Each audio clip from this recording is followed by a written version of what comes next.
Welcome to Common Grounds, recorded inside the roasting room at the Coffee Roaster in Lincoln, Nebraska.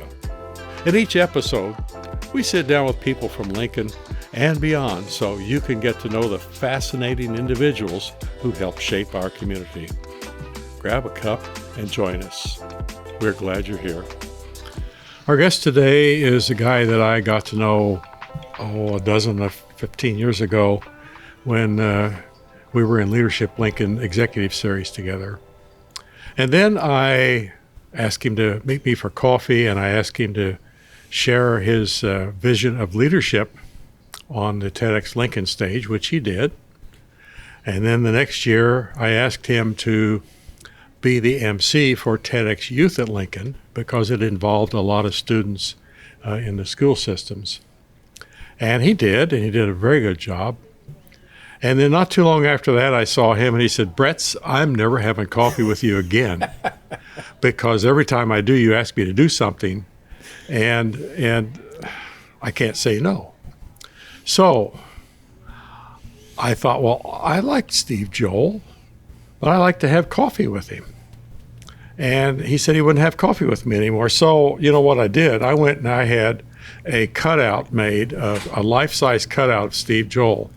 And I have that cut out here today, and here it is. And I had coffee with Steve, or Flat Steve, as he got to be known. You can tell he was a popular figure because his finger got broken off.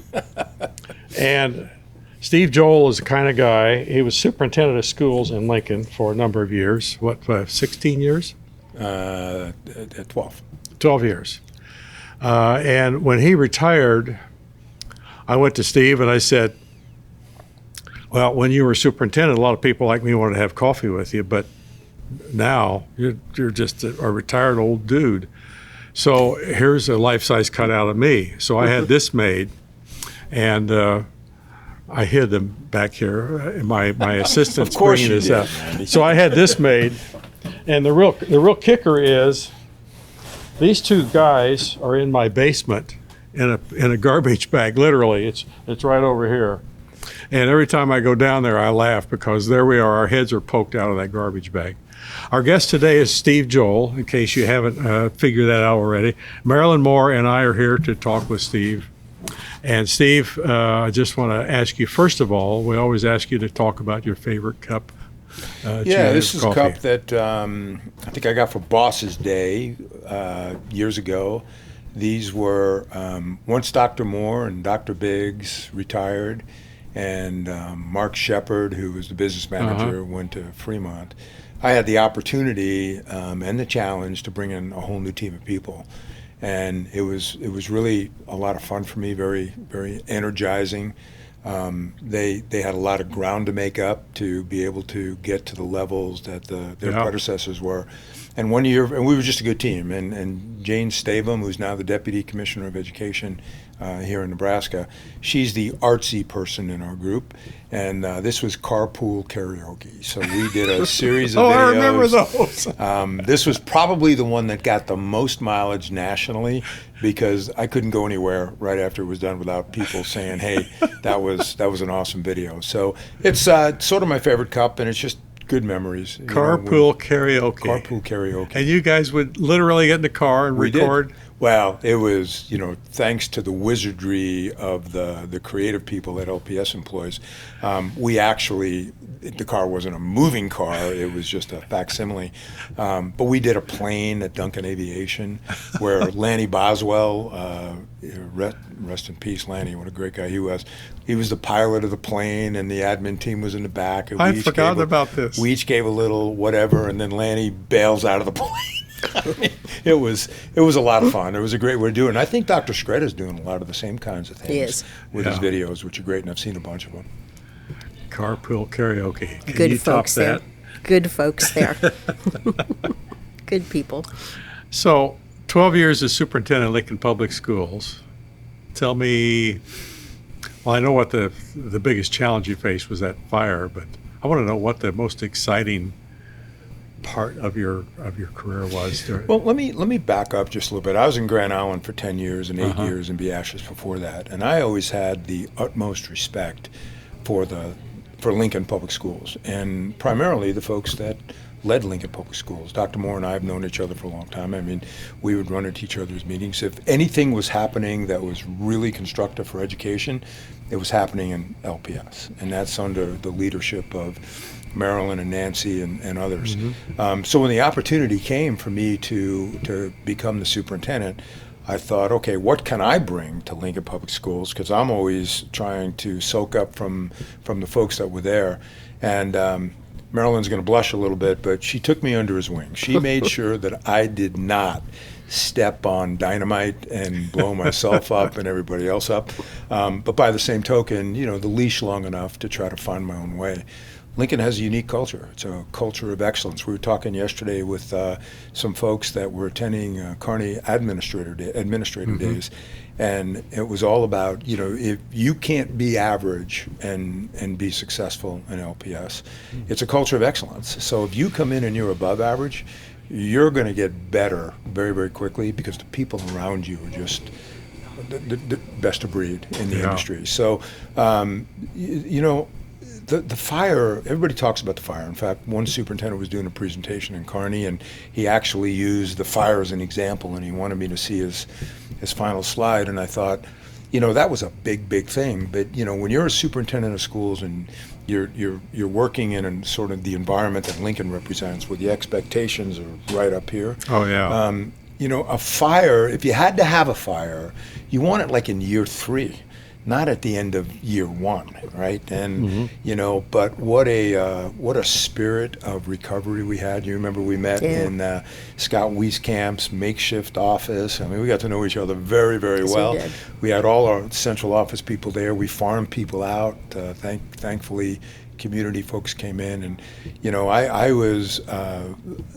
I made a statement that I wasn't quite sure was accurate, that we were going to start school on time, and by gosh, we did. And again, that was people like Marilyn and everybody else in LPS. And the interesting thing is that folks like Dr. Moore lost a lot in that fire, a lot of 30 plus years. Well, you know what I lost? I lost the trinkets that you get when you're a superintendent, like Rotary president, the stuff you kids are going to throw away anyway, right? But I felt for like Randy Ernst and John Neal and some of those folks that really lost some artifacts. But it proved once again that the spirit of recovery and camaraderie and collegiality and meeting the challenge, running to the challenge, really worked. And boy, it's a beautiful building now, and we're there. The other challenge that we had was happened to be Purple Penguins, which was interesting. And again, we were under attack at that time, and I felt like as a school district we hung to what we believed in, and we didn't run away from the finger pointing. We felt like every single student deserved our attention, and we were never going to back away from that. And then COVID hit. And in all honesty, I don't know that I've ever said this publicly, I was thinking about retiring before COVID, after the bond issue passed. And then COVID hit, and 1 year turned into 3 more. So I was very, very fortunate that I still loved the work that I was doing. But, again, I think LPS came through COVID probably as good, if not better, than most. And one thing I do appreciate, this community values education. And I do a lot of work around America, and I can tell you there isn't really another Lincoln out there where parents want their kids in our school, that they're willing to roll their sleeves up to help us. People like you, Randy, that care so deeply about education, even though your kids are long gone, you might have grandkids in school, and they're side by side with us, and that you don't see in a lot of places. So we had issues, we had challenges, we had board meetings that went a little bit longer, we had great school board members. That's one thing too I want to just continue to say to Lincoln, vote for the good candidate. They have a good board now. School board matters a lot. We had some great school board members that really cared about kids at the end of the day, and they all didn't agree on everything. I bet a lot of people don't realize that school board members don't get paid. They put in as much time as city council or county board, but there's no pay. And that's sad. They might get a sandwich at a really long meeting. Or a cup of coffee or something, They get to go to a conference once in a while, but no, they do it all out of a labor of love, and they do it very, very well. As Dr. Moore remembers, that was probably the biggest adjustment I had to make, and you kind of coached me on that one a little bit, is the board's going to take a lot of time here.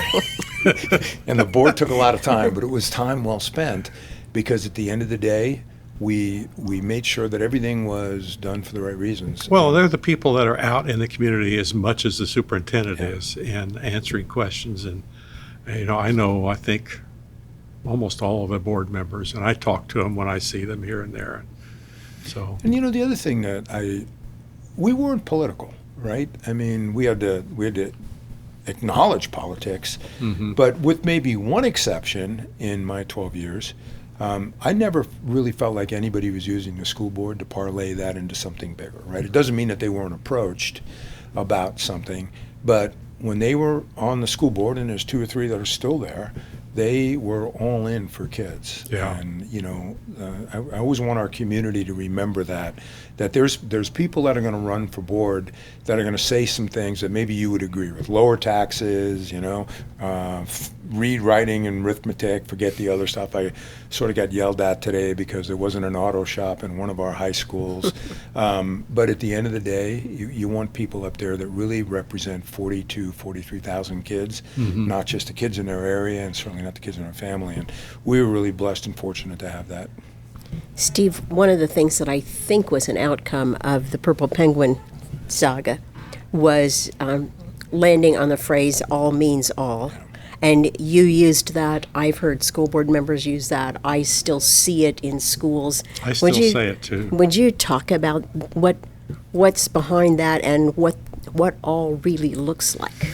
Well, what it looks like is that if we don't believe that every single student gets the best we have, which means meeting them where they are to try to help them then get to where they are capable of going, then we're frauds, right? So we don't discern between the color of where they came from. We're a refugee resettlement community, and I don't know how prevalent that is today, but back when we were there, prevalent. It was very prevalent, right? So we had kids from all these war-torn countries that were coming, and we embraced them, and we put a lot of programs. You put a lot of programs in place that were really designed so that they could learn English very, very quickly. They could acclimate, and they did. And we never backed away from that.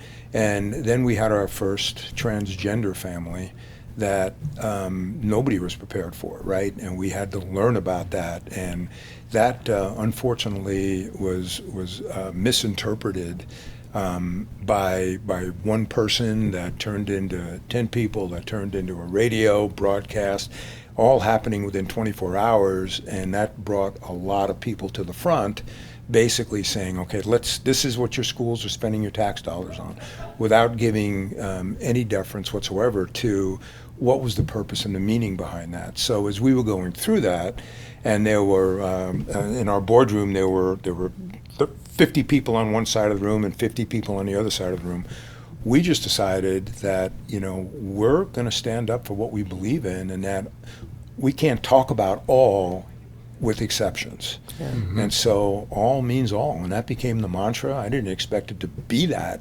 strong, but I can tell you this: when you dedicate your life to education, you have to believe that, because we don't get to pick the kids that come to us. We don't. They all come. I would always say all of the children of all of the people, because all of their parents come too, and they're a part of that process. And they rely on education and educators to help them, because they can't, right? And so many of these children that came through our schools from places in Africa and South America, they ended up teaching their parents how to read and write. Yeah. And it was just the most beautiful thing. So, thank you, Lincoln, for being supportive of that. And, I think probably if I'm proud of anything, it's that graduation day, right? When those kids come across and you just know they haven't been here long, but by gosh, they earned a diploma. They did. It was just the warmest feeling ever. And many of them turn into leaders in our community. They do. Oh, many as of them they do. become adults, and they start businesses and do some great things. I ran into a young man who I didn't remember, but he came here from a different country, didn't know. I asked him, so how much English did you know? He went like this. He now has a small business, and he's a teammate. And it just almost welled me up, because he said, I want to give back to the city that gave me so much. And you think about that and you say, okay, that's what America is, right? Oh, yeah. That's what makes us great. And so, critics be darned, the people that would poke holes at that and, accuse us of all different kind of indoctrination. That was, that's a kind of a topic that I think a lot of people want to latch on to. But at the end of the day, it's about, teaching kids how to be better kids and how to be successful. And we did a great job of that. Marilyn, one of the things that I'll never forget was, one of your losses were those 13 years of kids that you tracked. I so badly wanted to see the results of that, because why don't you talk about that for a second, because that was a major loss. You go turn the table. I want to hear about that too. The stories still remain, but the data are gone. I mean, they just are. It was a study that I started with the class of 2011, and I started with them when they were kindergartners. And we randomly selected 2 kids from each kindergarten class in Lincoln Public Schools. And that was 254 students. So there were 127 kindergarten classes in the fall of 1998 when we started this. This is phenomenal. And I said I did that because I knew all of the numbers, but I didn't know the stories. I didn't know the kids behind the numbers. So I wanted a small enough group that I could probably get to know. And I had no idea what it would turn into. But it was great to start with a group of kindergartners, because kindergarten teachers are the most insightful and the most sharing people in the world. And so I asked them to simply send me a copy of those 2 children's progress report each quarter, so that I could look at their progress reports. And anything else they thought might help me know that child. Well, kindergarten teachers sent me children's paintings, their drawings, their first stories that they wrote. They sent photographs. When I would go visit a school, they'd point the child out. And it was never my intent to be an important person in that child's life. Those children have lots of school people that are important in their lives. They don't need one more person. But I did want to get to know them. And so at the end of their kindergarten year, I had a party for all the kindergarten teachers, and we talked about what kindergarten was like and the important things. And then we did the same thing over with that same group of kids all the way through school, all the way through 12th grade. And on the weekend before the fire, those students graduated. And Steve and I were at every one of their graduations. It was an amazing thing to see them. I recognized their names, and of course some in the intervening 13 years. Some had dropped out, some had moved away. I don't think we had any student deaths in that group. Several of them hadn't met graduation requirements, so they were staying for another year as super seniors, and that's a great thing for students to be able to stay another year and earn that diploma. It was just magic to shake their hands and see their faces and hear their names again and know the stories behind the kids. One of the brightest students LPS has ever had was in that group, and one of the students that had more learning challenges than most of us could imagine was in that group. A student from Vietnam who learned English in LPS really met all English standards by the end of 2nd grade. And I'm still in Facebook contact with her and her parents today. So, there were just so many stories. And I had all of those artifacts. I mean, all of those for 13 years worth. I'd file cabinets full of artifacts. And frankly, I did not know what I might do with them. And then that decision was taken away from me because they all burned. So. But you have stories. Oh, I have stories. I do have stories. And when you think about tracking children, tracking is probably not a good word, but following children the way through from kindergarten on down. What a snapshot that would have given us in terms of aggregate data, right? So what can we expect? How many of those kids, become dropouts? How many? And what was the cause of the dropout? Right? Yeah. What led to that? So it would have been. It would have been a book. What a great book. We should start it over again. Oh, I have absolutely no reason. I would have no good research reason to do that. At the time, I contacted all the parents and told them what I was doing, and said, if you have any concerns about this and you don't want your child to be part of this group, then just let me know and we'll drop them in. One parent said, please do, so we did, and chose another student. There were also parents who I met subsequent throughout the next few years, and they would say, my child's one of your students, and it was like they were really pleased about. One parent contacted me in December of that year and said, I was just going through this stack of papers on the kitchen counter, and I found this letter from you. I just want you to know I'm fine with my child being in it, but I really didn't read it till now. And I thought, you are not the only mom in this in this community that has a stack of papers that they're going through at this very moment. That reminds me of a study, I think it was done at Harvard, of young men that went on for 75 years. Most of those men are gone now. That's but a longitudinal research. They analyzed their family life, their biological well-being, and just a score of tests.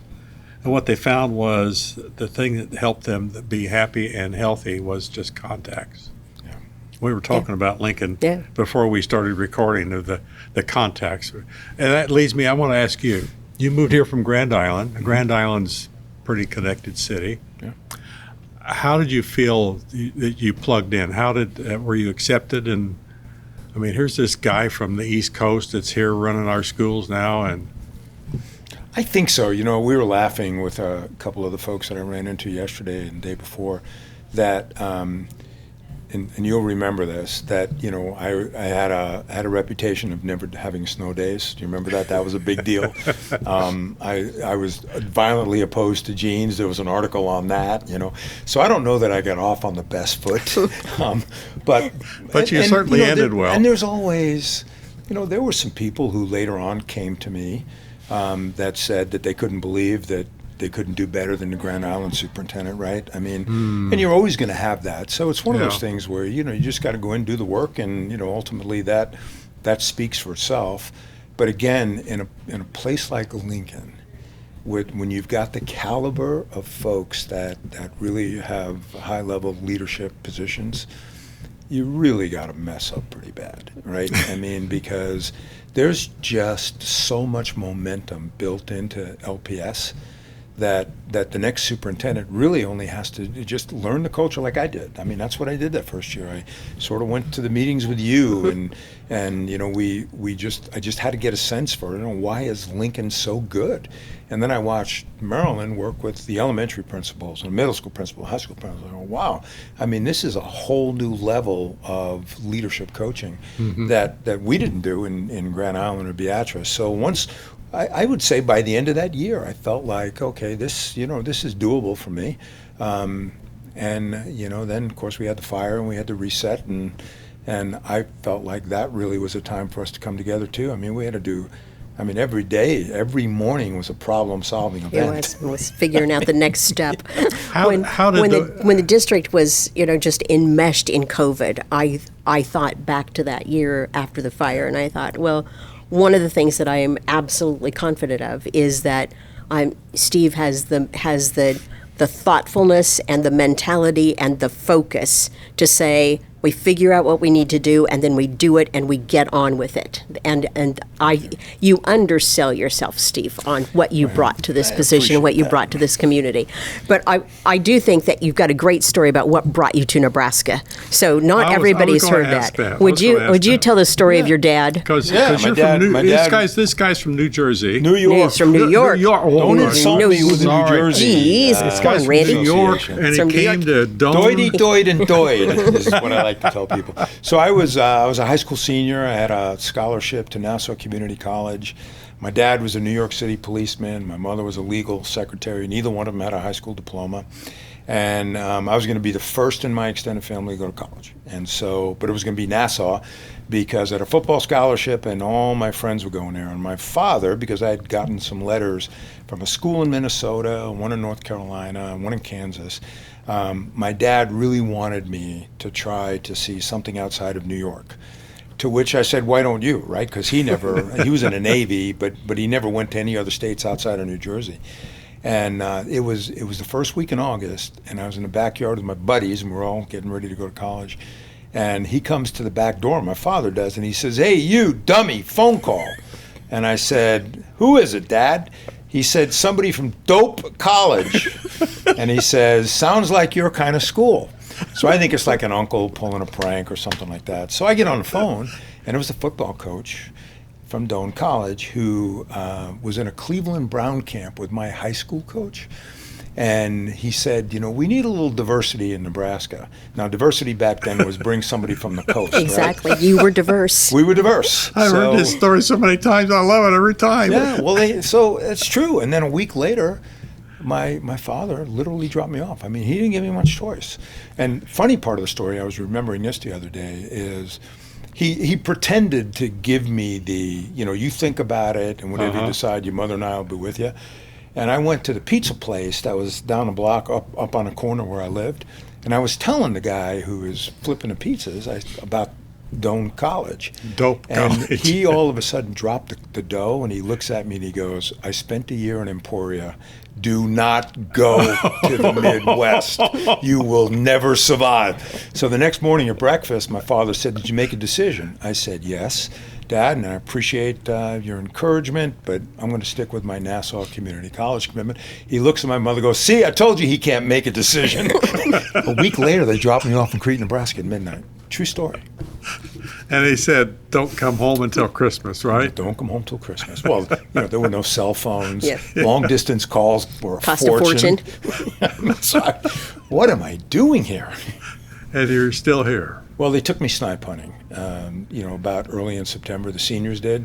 And that's sort of when I felt like, this isn't so bad. And I played football, so that kept me connected with the group. Mm-hmm. And there were about 5 or 6. There was only 2 of us that lasted from New York. There were 5 or 6 from California, and the rest were Nebraska farm boys. Uh-huh. And I decided at the end of that year, maybe I'll. Well, at the end of the semester, my friend and I, we went up to a New York State college to see if we could get admitted, because we were both thinking, maybe we want to be here long term, and we got accepted. And football coach said we could earn a scholarship, and I went back to the island. He lived in the Adirondacks, and he said, "Hey, when are you getting up here?" And I go, "I'm going to go back I need to get a year's worth of credits at Doane."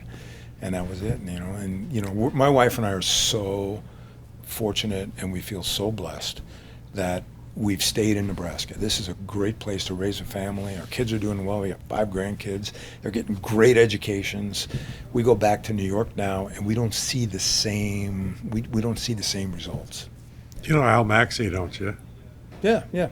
We had him here a few weeks ago talking with him, and similar story. Well, not similar, but kind of a similar story. Came from Indiana out here, and he's black, and that it's one thing to be from New York to come to the Midwest. How about being black and come to the Midwest? Yeah. But you dropped something on us that I think you need to explain. What is a snipe hunt?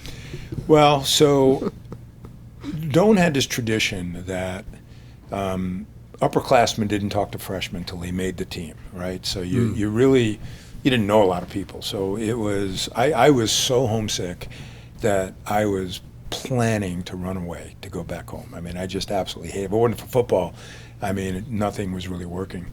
And then unsuspectingly, the seniors showed up one day to our dorm room, and they were all camouflaged up. This is when you could have guns on campus and things like that. And they had the stuff under their eyes, and they had the Elmer Fudd hats. And they said, "Hey, you rookies want to go hunting?"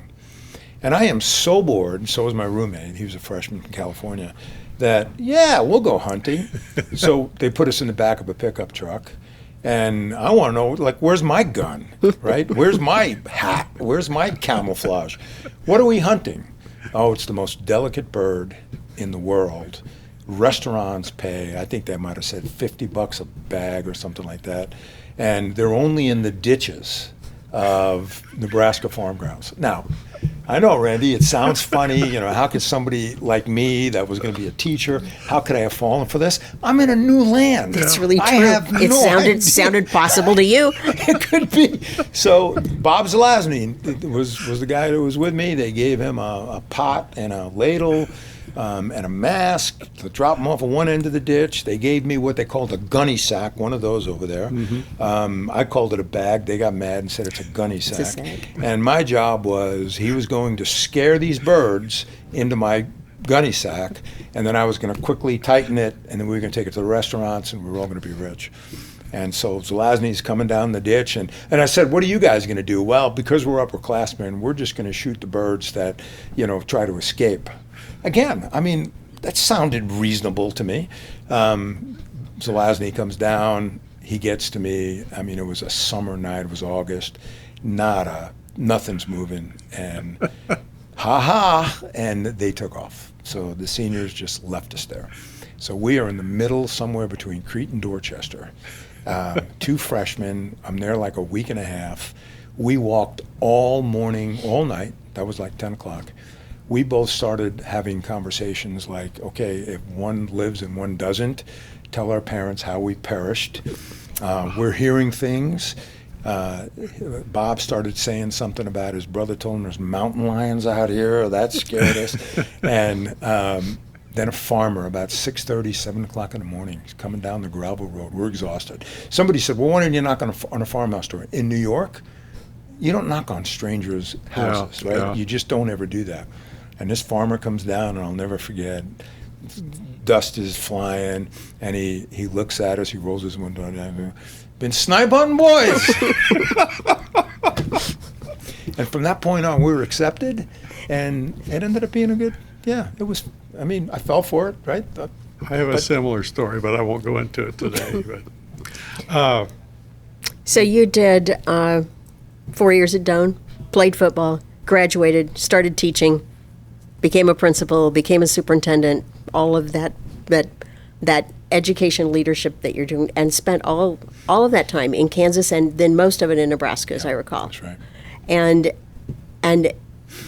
in the course of that, I'm kind of curious what you noticed about people and about school people and about communities. The title of this podcast is Common Grounds. Like, is there common ground in a time that feels like there are more and more divisive factors?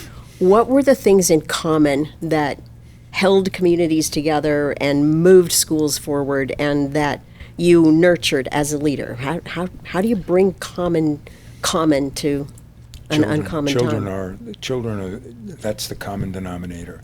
One of the things in the work that I do now, the consulting work, I always advise superintendents and boards that the noise is real. As a public servant, you have to listen. You have no choice. Mm-hmm. But know that 95% of the people in your community want high quality education for their kids, and that's what they're going to support. And I believe that every step of the way, regardless of the issues that we dealt with. When it comes down to it, nobody wants to mess up the education of their children, even if they disagree with the methodology that we're using, because it's so important to be educated. So for me, in the communities that I've been in, that's always been the common ground, is we care about the next generation. I mean, you could look at it any number of ways, but that today's one of the discussions I was telling you about before we went on air. Person made the comment about this generation of kids, America's in trouble. We're just going down the tube. I can't believe him. He was just pretty adamant about it. And I made the comment, I said, you know what? They said that about us. They said that about us. Yes, they did. I think we figured it out. And you know what? As much as I wish my grandkids would get off the iPad once in a while, I think they're going to figure it out as they mature. And so I think that's what brings people together. You go to these small communities, Friday night lights, the Friday night football games, the conversations that people have in a coffee shop. And, in Lincoln, look at bond issues, right? I mean, at the end of the day, there's lots of people that are annoyed, and they're not going to support this. We're overpaid, we don't know what we're doing. And 60 to 65 to 70% bond issue passage in a place like Lincoln, that's common ground. And so what I implore upon ed leaders and school board members is listen to the people with divergent opinions, but at the end of the day, know this: don't make decisions based on a minority view. Make decisions on what's best for kids. And if you do that, at the end of the day, you're going to have a whole lot of support. Even if they're not showing up and supporting you behind the scenes, that's what they appreciate more than anything else. And the other thing that I believe to be true too, and you've lived this in your career, and I'm sure you have too, Randy, and that is that we don't get very many opportunities in a career to stand up for what we believe in, right? And we can always say we talked about modeling and things of that sort, but I always tell superintendents and principals too, teachers as well, when that opportunity presents itself, be vocal, because that's what the people that are paying attention to the issues, who are consuming education, that's what they want to hear. They want to know that there's a quiet confidence that we're going to recover and school's going to start on time, that all means all, and that we're going to do the right thing to keep our schools open during COVID. And if that means we have to wear masks, we're going to wear masks, whatever it takes. We're not going to keep kids home. You remember the one board member we had that used to say, no more textbooks, everything should be, who I'm talking about, virtual, right? Quickly realized that teachers didn't want to teach virtually, and these kids that were in the basement in their pajamas, and they might have they might be in the Zoom classroom, but playing in the background is whatever the game is that they were playing. We know that was a failed experiment. So kids, teachers in a school environment, that is the one thing that people, they just can't. They can argue it, but they're not going to win the argument. Well, there's a communal aspect to teaching and learning, and there's not anything that supplants face-to-face, next to the learner, day-to-day instruction. Business is finding that out too. They sent people home and said, we don't have to have offices anymore, but they're bringing it back. Yeah. You just very purposefully talked about the importance of education. And several times as we've talked today, you've talked about how Lincoln, you feel, is a step or two ahead, or our heads above the din of noise or whatever. Talk a little bit more about that. Yeah, show me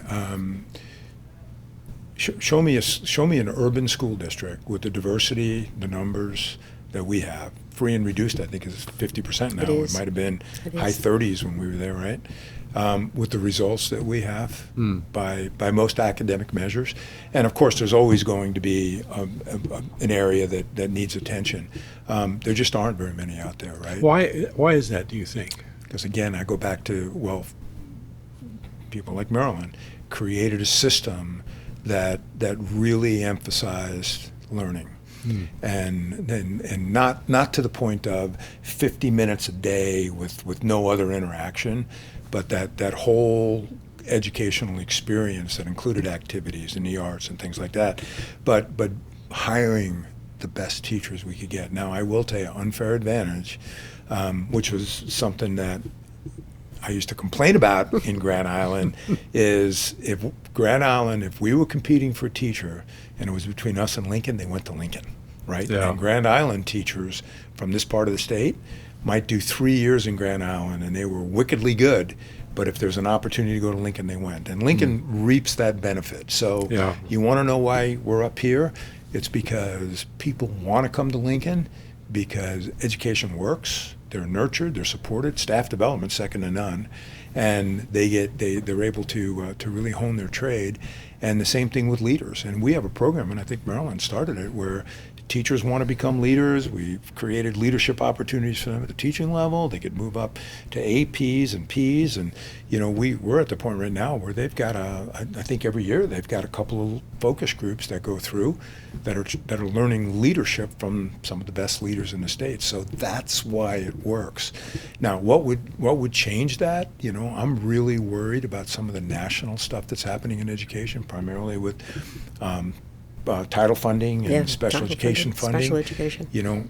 We've had people in LPS, not our people, but community, would say, well, just tell the federal government they can keep their money. We can't, right? Because we would then not be able to lay claim to the kids that need it the most doing as well as they're doing.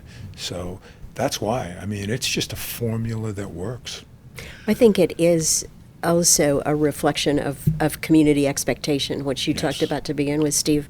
A number of years ago when our student achievement scores were what I would say were average, meaning that they mirrored the national achievement for a community with demographics like ours, and most places would say that's where we would expect to be. and we're good with that. And this community was not good with that. It was abundantly clear that we might have national average demographics, but that there was an expectation that achievement would be significantly higher. Yeah, and schools respond. I mean, we respond to expectations, just like kids respond to expectations. Well, remember that first strat plan we did, Yeah. right? And we said, okay, graduation rate, there's a lot of room to the upside there. And quite frankly, you and I weren't in agreement with the numbers that I was picking out, right? They were stretch goals, and we exceeded them. And we make them. And it's because people were focused on the things that were most important, and we supported that. We just didn't say, go in there, teach longer, teach harder, get better results. I mean, we supported teachers. First year teachers in Lincoln, I don't know that anybody has a better support system for them. And the national average, I was at a meeting a couple weeks ago, what did the gentleman say? 46% of the teachers who start year one nationally don't complete a fifth year. Really? Yeah. And that's not the case in Lincoln. No, not at all. Is that right? It's a huge drop off. And that just speaks to the need to invest not only in teacher education for undergraduate students, but to invest in new teachers. Yeah. The difference between student teaching and your first year teaching is a gap this wide. and it needs to be all hands on deck to help that first year teacher. Yeah. What's interesting? AASA had me do a presentation a couple of years ago, and everybody was concerned about staffing shortages, right? It's coming off COVID.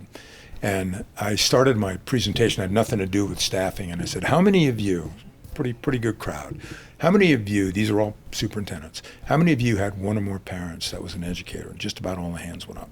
How many of you have one or more children that's going to be an educator? Handful of hands. And I said, we're not repopulating our own. That's going to exacerbate the shortage. And I said, we have to start turning the dialogue, the messaging about education around. It's the profession that makes all professions possible. If we don't have good educational systems, this country doesn't exist. It might exist for certain groups, but it's not going to exist for the masses. That's what makes America great. And I think we're starting to see that reverse a little bit. But it's going to take all of us not complaining about education at the dinner table, but talking about, is it challenging? Sure.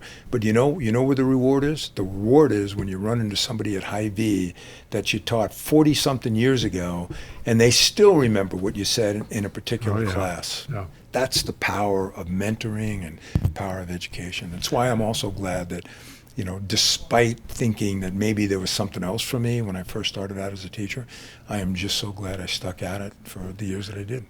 You said something a little while ago about you and your wife are happy. I mean, you've been retired, 4 years? Yeah, cool. Mm-hmm. And you're still in Lincoln. Yep.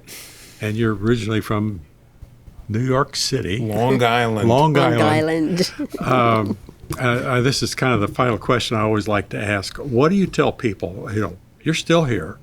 I'm that way. I came from Indiana, which is not Long Island, but I'm still here because I love this city. But what do you tell people? Why are you still in Lincoln? Why don't you go to Florida or South Texas or Phoenix or whatever? I think, for me, it's really pretty simple. Everything that you would want, Lincoln has, right? Mm-hmm. So we've made a lot of friends. And, that you all know when you move around a lot, you might have friends, but over time you lose contact with them. Here we've got meaningful relationships with people. The faith community is fantastic. The sports opportunities are off the charts, right? I mean, if we can just get a winning football team, I think I can just say, everything is just We got volleyball and basketball. We have volleyball, basketball. But really what makes Lincoln good is no matter where you go in Lincoln, you feel like you belong. It's still got that small town feel to it. And then, Randy, as much as we joke that, I told Laura Maxwell, tell Randy I'm not here if he calls. People like you and so many others that when you're done, you continue to give back to the community. Mm-hmm. That's what really matters, right? And the work that you're doing with the podcast, but as the volunteer work that you did, what we learned in Leadership Lincoln, about we have to contribute back to the community, and it means a lot. So that's what I think I still have, that desire to, I was on a teammates board for a while. I'm a little too busy in retirement than I should be, but when I'm not, I fully intend to get back into the volunteer work, because that's really what makes the difference in this community. Yeah. Well, hey, thank you very much. Thank you. It's been fun. This has been fascinating to hear you talk too. I've known you for longer than I've known him, but it's been fun. Incredibly modest. Yeah, she is. Thank you very much. Thank you. Thanks, Steve. Yeah. Love your mug. That is grand. It's fun to think about all those good people. You've been listening to Common Grounds, conversations from the roasting room at the Coffee Roaster in Lincoln, Nebraska. These conversations are designed to help us better understand the people who share this place and the stories that shape it. If something you heard today stayed with you, we invite you to keep the conversation going. Share the episode. Sit down with someone and talk. Thanks for being part of Common Grounds. We'll see you next time.